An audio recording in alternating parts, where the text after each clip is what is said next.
Who are you? Clara Higgins jerked awake. A deep male voice had cut through her sleep like a knife. For a second, she didn't know where she was. Then she saw him, a man in a dark suit, sat quietly in a chair across the room, watching her, not angry, not surprised, just watching. The room around her was larger than her entire apartment. The bed beneath her felt softer than anything she had ever touched.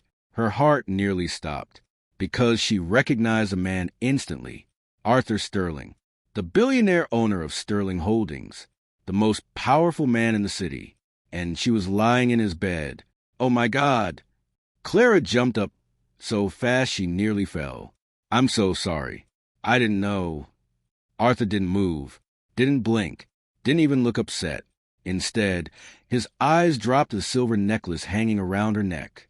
Then he said something that made her blood run cold. Where did you get that necklace? Clara froze. What kind of question was that?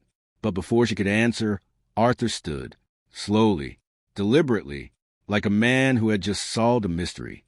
And then he said 7 words that changed everything. I've been looking for you.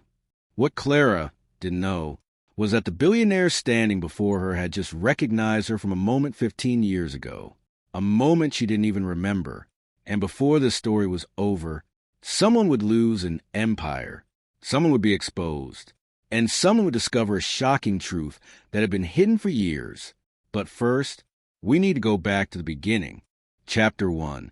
The cleaner who never stopped moving. 3 years earlier, Clara Higgins had buried the last member of her family, not because everyone had died, because everyone had left. Her parents were gone. Her relatives disappeared when money became a problem. Friends slowly stopped calling. One by one, people she trusted walked away. The only person who stayed was her younger brother, Ethan. So Clara made a decision. If life wasn't going to help her, she would help herself. And she never stopped working after that. Every morning started before sunrise. Every night ended long after most people were asleep. 2 jobs, sometimes 3. No vacations, no dates, no weekends. Just work. Work to keep the rent paid. Work to keep Ethan in school. Work to make sure he had opportunities she never had. Whenever someone asked how she kept going, Clara always gave the same answer. Because somebody has to. The truth was simpler. She was exhausted, but she couldn't afford to stop.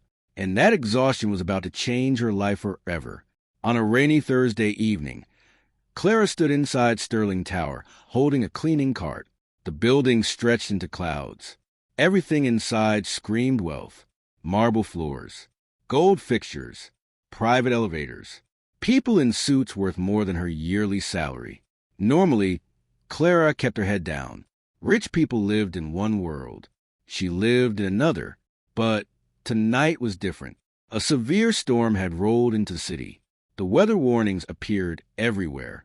Road closures, flood alerts, emergency notices. Employees rushed to leave before conditions became worse. Managers scrambled through hallways.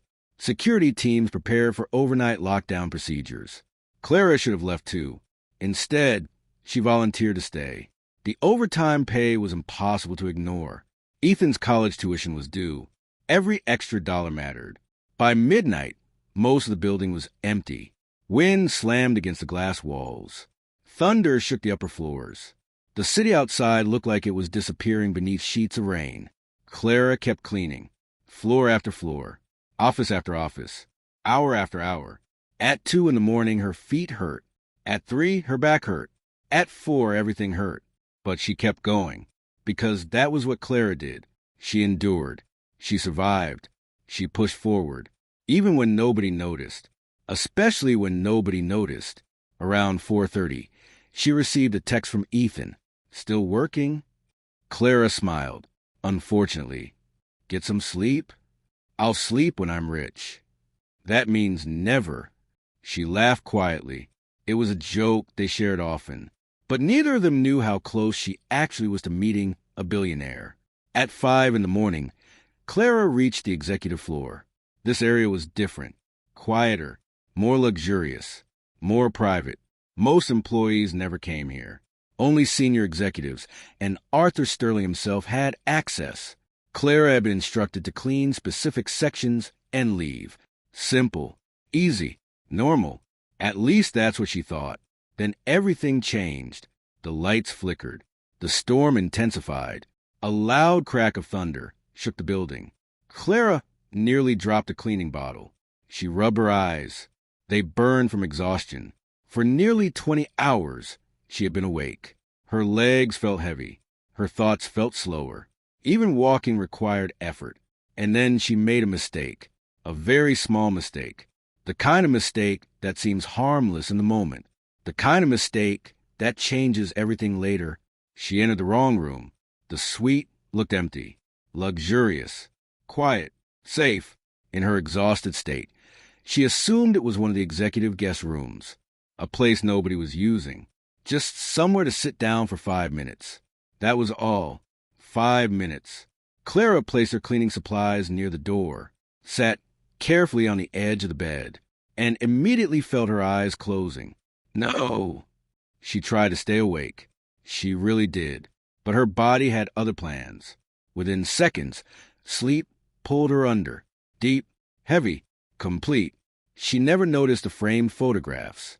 She never noticed the personal belongings. She never noticed the initials engraved on the furniture. Most importantly, she never realized she had fallen asleep inside Arthur Sterling's private penthouse bedroom. Miles away, a black luxury car moved through the storm. Arthur Sterling sat silently in the back seat, reviewing documents, ignoring the weather, ignoring the hour, ignoring the world. Then his phone rang. His security chief. Arthur answered immediately. "What is it?"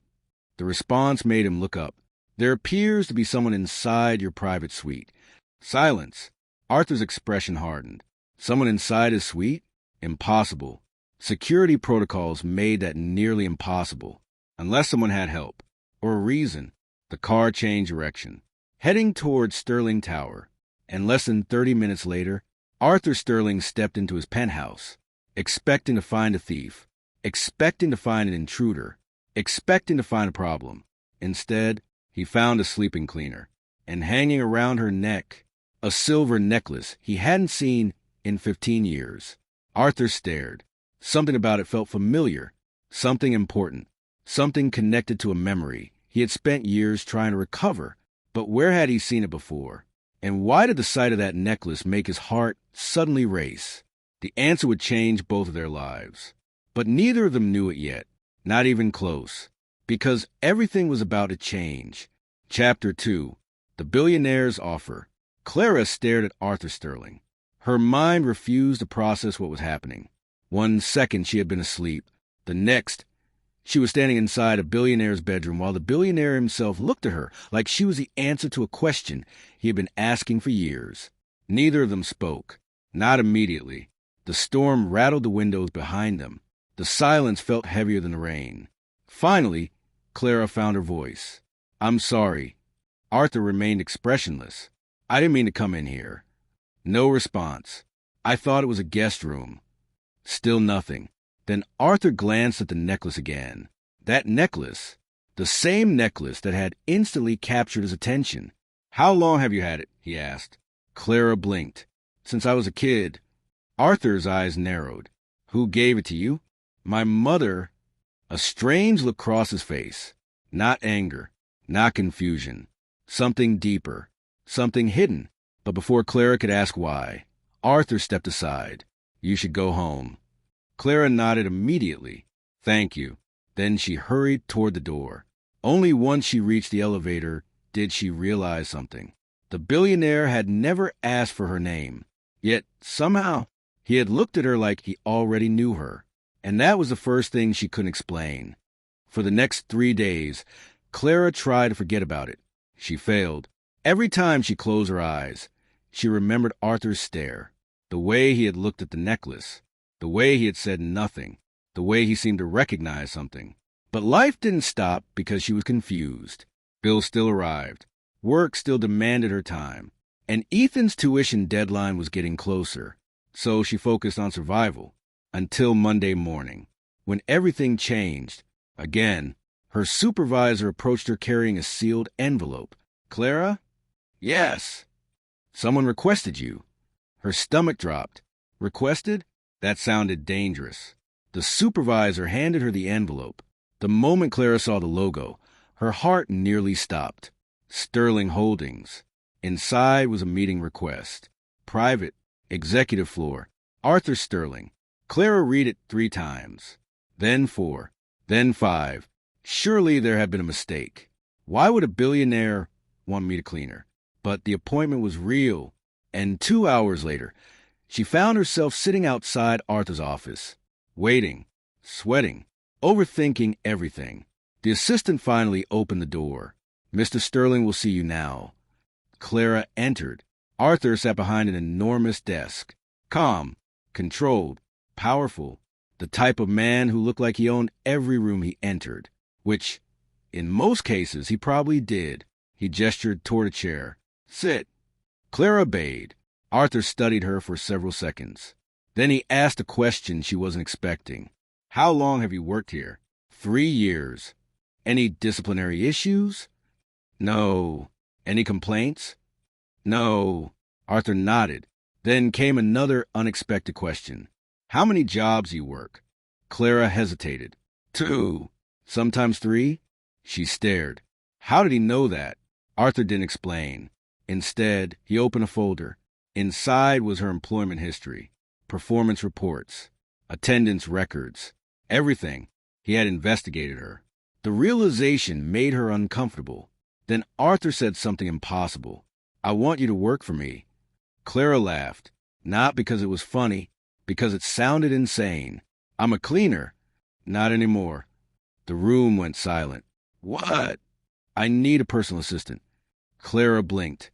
Surely there were hundreds of qualified candidates, people with degrees, people with experience, people from powerful families.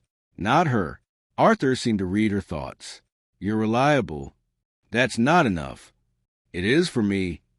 "But why me?" Arthur paused, just for a second. Then he answered carefully.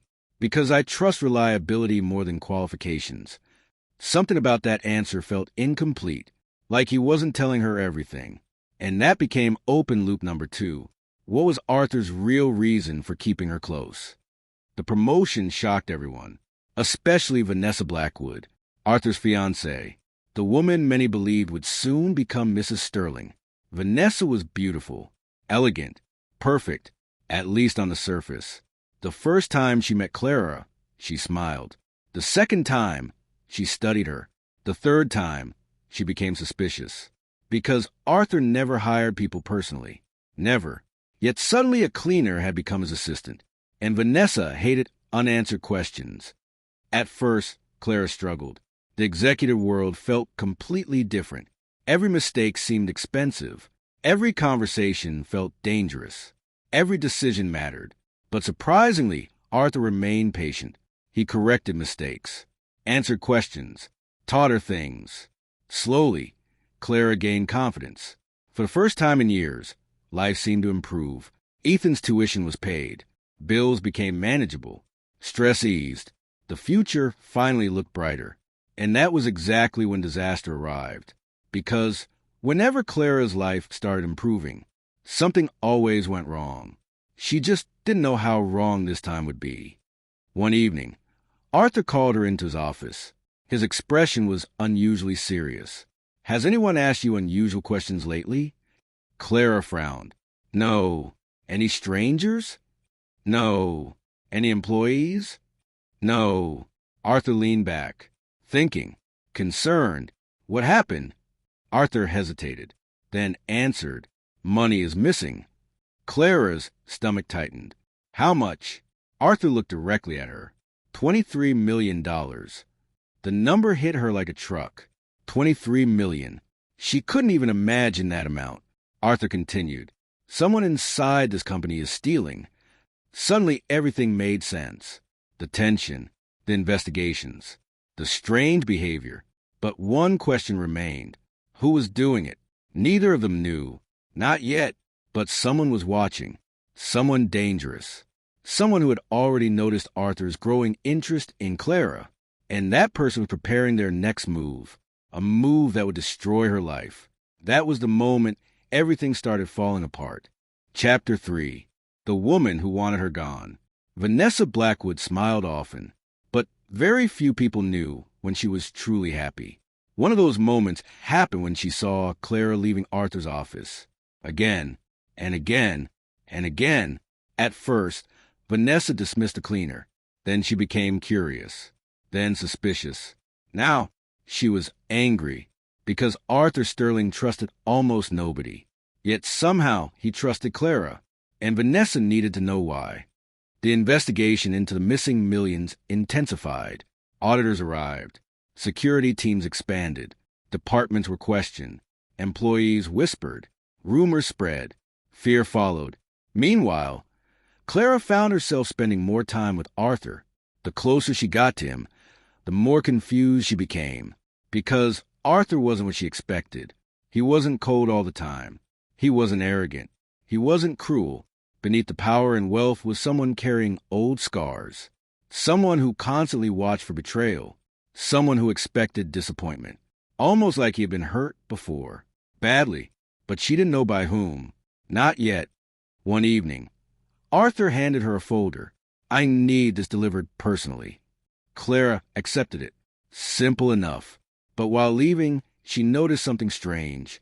Vanessa, standing near the hallway, watching, not talking, not moving, just watching. The moment their eyes met, Vanessa smiled. A perfect smile. A dangerous smile. And Clara felt a chill she couldn't explain. The next morning, things got worse. Arthur's security team discovered another unauthorized transfer. $3 million. Gone. No explanation. No obvious suspect. Pressure mounted.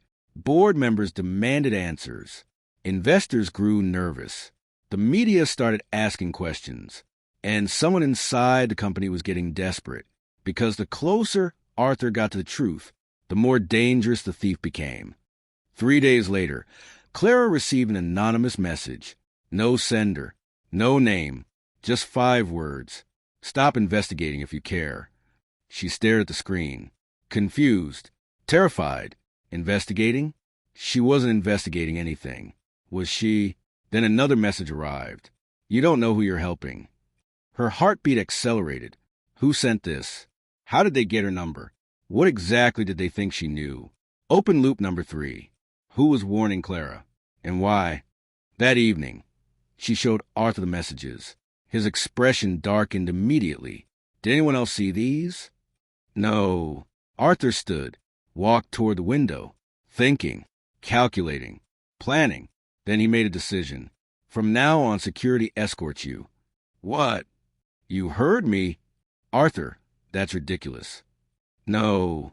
His voice hardened. "It's necessary." Clara fell silent, because for the first time, Arthur looked genuinely worried. Not for himself, for her. And that scared her more than the messages, because it meant the danger was real. Meanwhile, Vanessa sat alone in her penthouse, reviewing financial records, destroying evidence, preparing contingency plans. The investigation was moving faster than expected. Arthur was getting closer, far too close. And, unfortunately, Clara had become a problem. A very inconvenient problem. Vanessa swirled her wine slowly, then picked up her phone. A single call, a single instruction, a single decision. And Clara Higgins' life would never be the same again, because Vanessa had finally chosen her scapegoat. But that wasn't even the worst part. Chapter 4. The day everything collapsed. For 3 days, Clara barely slept. The anonymous messages kept coming. Not every hour, not every day. Just enough to remind her that someone was watching. Someone knew where she worked. Someone knew where she lived. Someone knew she was close to Arthur Sterling. And whoever it was wanted her scared. The worst part? It was working. Every time her phone vibrated, her stomach tightened. Every unfamiliar face felt suspicious. Every hallway seemed quieter than before. But Clara kept going, because she had spent her entire life moving forward through fear. She wasn't about to stop now. What she didn't know was that someone had already decided she would take the fall. The disaster arrived on a Tuesday morning. The entire executive team received an emergency summons. Board members, department heads, legal advisors, security officers, everyone. Clara entered the conference room carrying files. Immediately, she sensed something was wrong. Nobody smiled. Nobody spoke. Arthur stood near the head of the table. His expression was unreadable. Vanessa sat quietly beside him, looking almost concerned. Almost. Then the head of security entered, and everything exploded. We found the source. The room froze. Arthur folded his arms. Show them. A large screen lit up. Security footage appeared. Clara's face appeared. The room gasped. Her heart stopped. What? She stepped closer. The footage showed her entering a restricted financial records office late at night. But she had never been there. Never. This isn't possible. Nobody listened. A second image appeared. Then a third. Then bank records. Transfer authorizations. Access logs. Electronic signatures. Every piece of evidence pointed directly at her. Every single piece. The room turned hostile instantly. Whispers spread. Judgments formed. People who smiled at her yesterday suddenly looked disgusted. Clara looked toward Arthur, waiting, hoping, praying. He knew she was innocent. He had to, didn't he? Instead, Arthur asked one question. Can you explain this? The words hit harder than a slap. What? The evidence. His voice was cold, professional, distant. Can you explain it? Clara stared. She couldn't believe what she was hearing. You think I stole $23 million? I asked a question. The room became silent. Pain filled her chest. Not because of the accusations, because of who was making them. Arthur, the man who claimed to trust her, the man who gave her a chance, the man who looked at her differently than everyone else. Now he looked at her exactly the same, like a suspect, like a liar, like a mistake. No, her voice shook. I didn't do this. The security chief cleared his throat. We also found money transfers connected to an account under her identity. More evidence, more accusations, more lies. Clara felt trapped, cornered, destroyed. Then Arthur delivered the final blow. You're terminated effective immediately. Silence. The words echoed through the room. Nobody defended her. Nobody questioned it. Nobody cared. Arthur didn't even look at her. Security will escort you out. And just like that, everything she had built disappeared. Her job, her reputation, her future, gone. Open loop number 4. Did Arthur actually believe she was guilty? Or was something else happening? Outside the building, rain poured from the sky. Almost like the storm from the night everything started. Clara stood alone, humiliated, heartbroken, angry, most of all, confused, because something didn't feel right. The evidence looked perfect, too perfect, and perfect evidence was often dangerous evidence.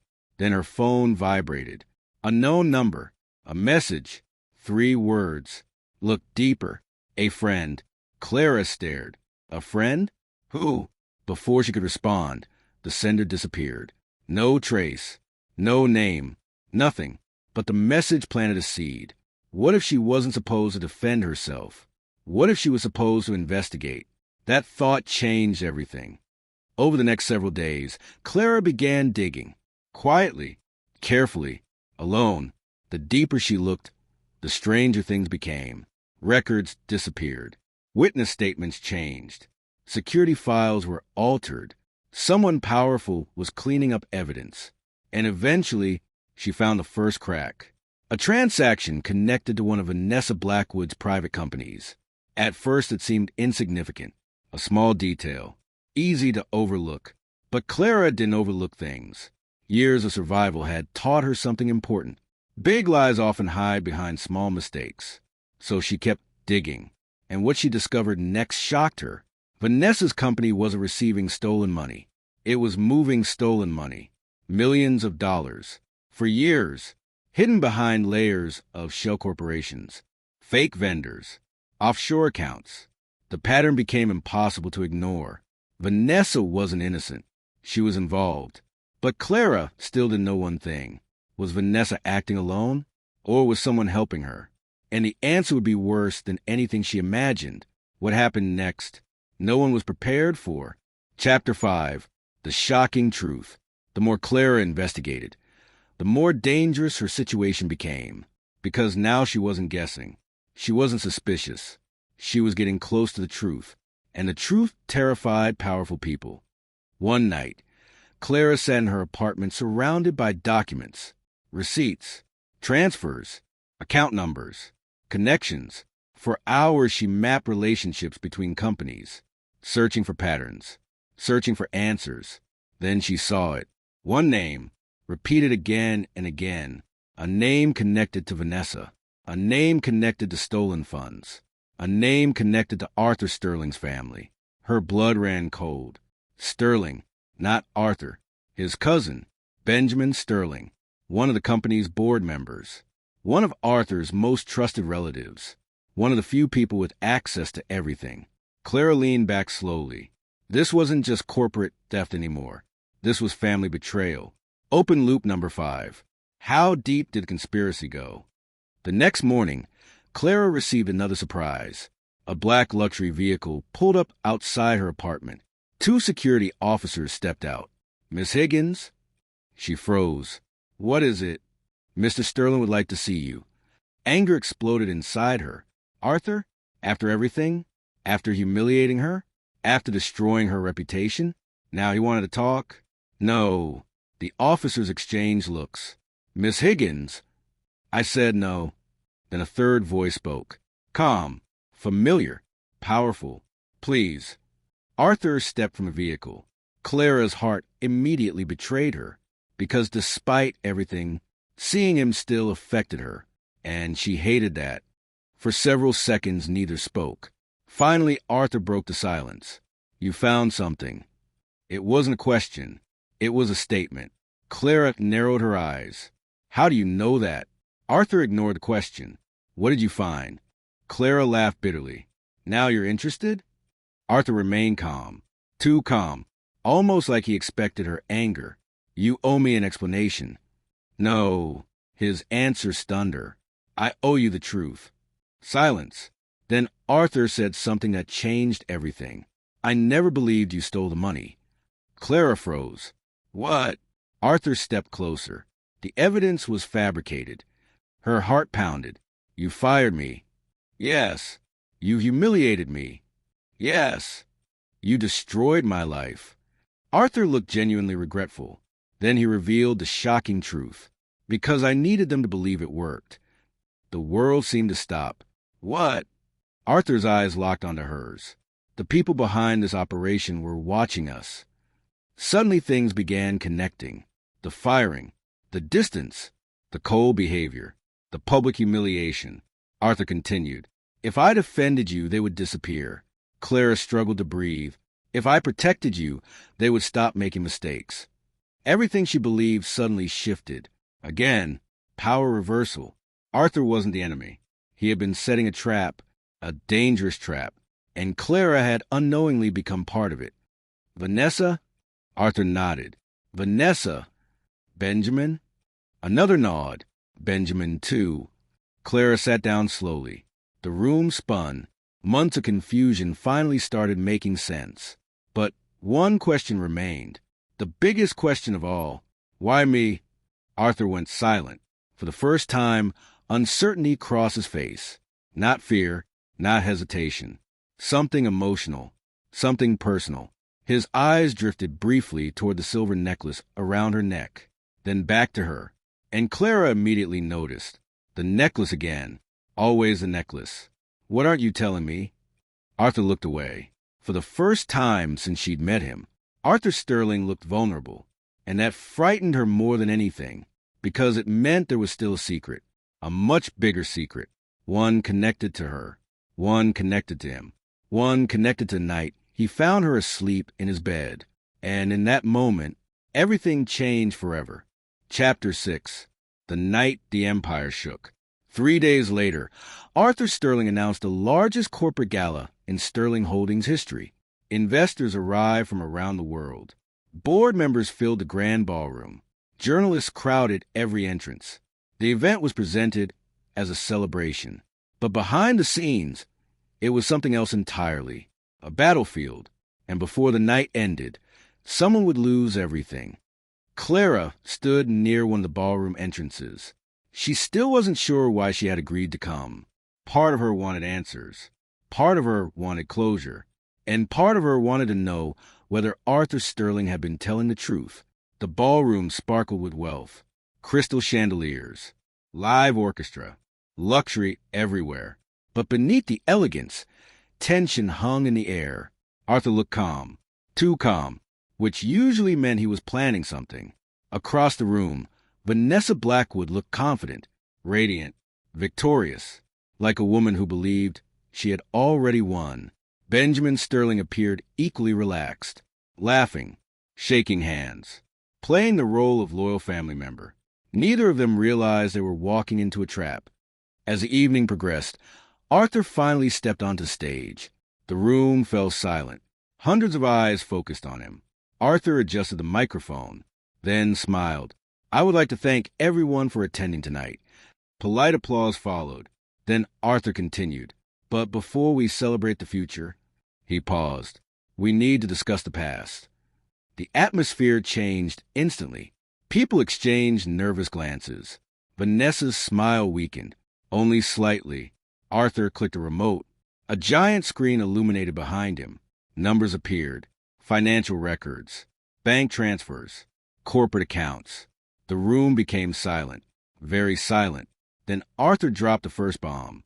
"For years, Sterling Holdings has been robbed."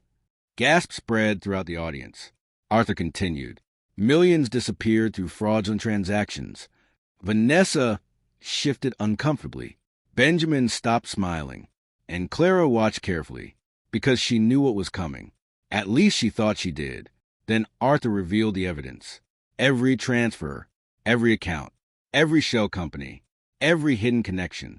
One by one, the room watched in disbelief. Board members looked horrified. Investors looked furious. Reporters typed frantically. Then Arthur delivered the killing blow. The individual responsible. He paused. "Is Vanessa Blackwood." The ballroom exploded. Shock, confusion, disbelief. Vanessa immediately stood.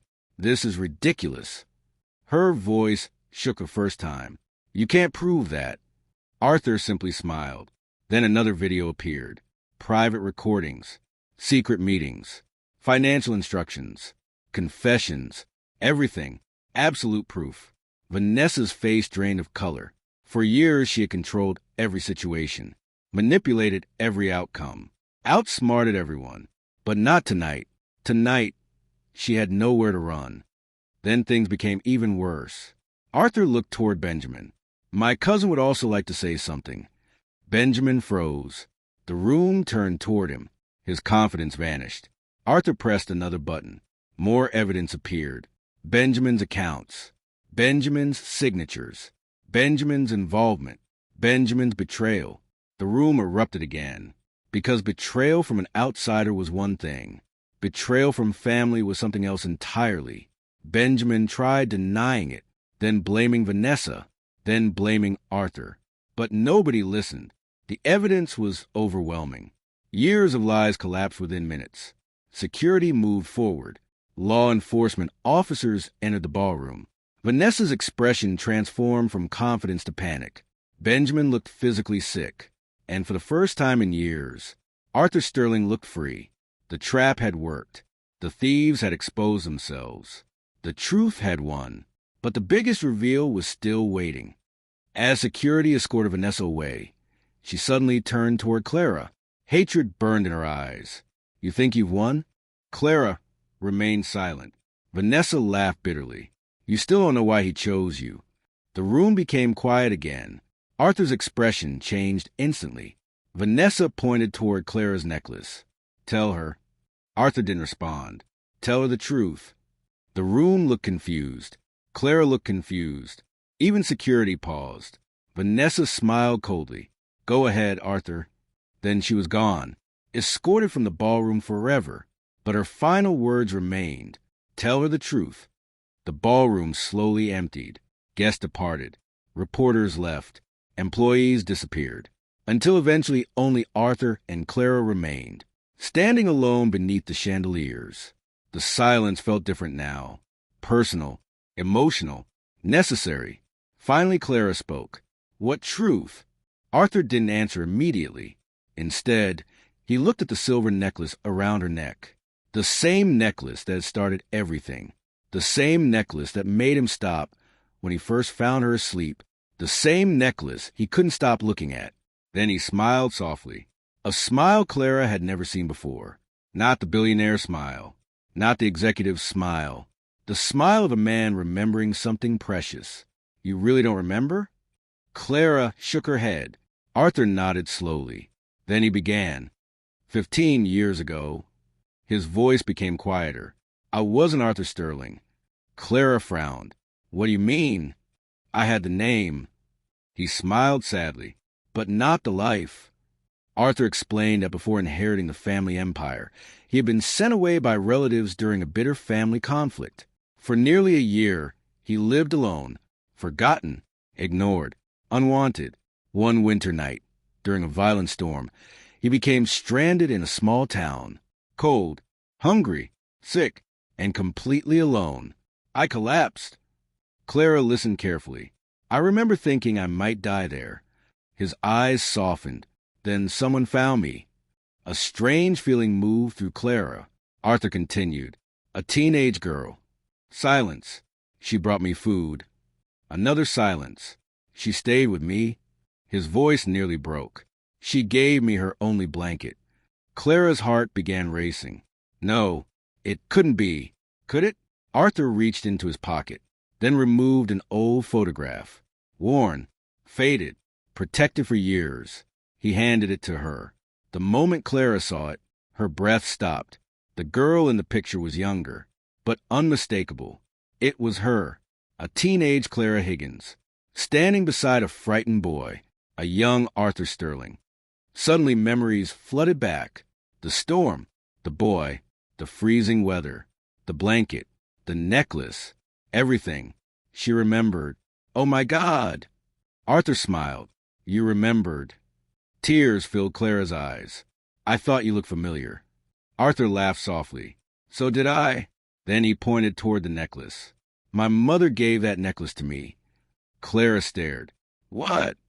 Arthur nodded. Years ago, I gave it to the girl who saved my life. Clara touched the necklace instinctively. The necklace her mother later protected. The necklace she had worn for years. The necklace that unknowingly connected them. Arthur's voice became emotional. When I found you sleeping in my room. He paused. I recognized it immediately. Clara couldn't speak. Years. All those years. Neither of them knew. Yet somehow life had brought them back together. Arthur stepped closer. The night you fell asleep in my bed wasn't the first time you saved me. Tears rolled down Clara's face. Arthur smiled. It was the second. For a moment, neither spoke. They simply stood there. Two people connected by a story neither fully understood until now. A cleaner who never stopped sacrificing. A billionaire who never stopped searching. And somehow, their paths had always been moving toward each other. Months later, Sterling Holdings recovered. The stolen money was returned. Vanessa and Benjamin faced justice. The scandal faded. Life moved forward. But some things changed forever. Arthur learned to trust again. Clara learned she didn't have to carry every burden alone. And together, they built something neither expected. Not because of money, not because of power, but because of a kindness that started years earlier during a storm. A kindness neither of them forgot, even when they forgot each other. Sometimes the smallest decision changes everything. A blanket shared during a storm. A necklace kept for years. A cleaner falling asleep in the wrong room. What seems like an accident today. Maybe the beginning of a story years in the making. And now I have a question for you. If you were Clara, would you have forgiven Arthur after he publicly fired and humiliated you to expose the real criminals? Let me know what you would have done.